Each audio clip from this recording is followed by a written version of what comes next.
At dahil sobrang busy natin this past few days mga B, deserve din naman natin na i-treat natin yung sarili natin para mas maging motivated tayo. At syempre, ano pa nga ba, saan pa nga ba tayo nagiging mas masaya? Wala ka sa school. Sabi kasi nila.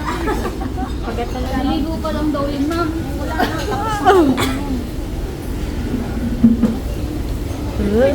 Lumalayo si birthday girl.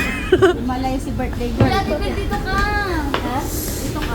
Saan pa nga ba nagiging masaya ang barkada? Syempre, sa kainan na may kasamang chismisan. Joke lang. Sabi nga ng isang kanta, same old friends, meet again. Wherein older faces and talk about the places they have been. At syempre, dahil ngayon lang ulit nagkita-kita, todo update ang madla. Kwentong may kasamang halakhakan at hagikhikan at meron namang may kasama ng iyakan. At sa isang grupo, mayroon talagang isa na ang role ay magbigay ng advice at mag-motivate para ituloy ang buhay at magpa-realize kung bakit importante na magpatuloy siyang mangarap at magtagumpay. Lalo na kung ang karamihan sa grupo ay nawawala na ng pag-asa at saka burnout na sa trabaho, lalo na kung napapalibutan pa ito ng mga toxic na katrabaho. Aminin, hindi ka rin nagiging ganado at hindi nagiging produktibo ang araw mo. Kaya mga B, importante talaga na meron kang set of friends o kaya grupo ng mga kaibigan na anytime ay pwede mong hingahan.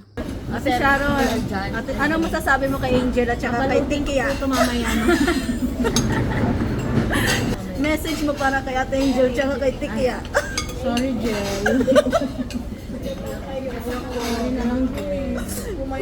At dahil kainan nga itong napuntahan namin, happy birthday Ate Belle at Kuya Aldrin.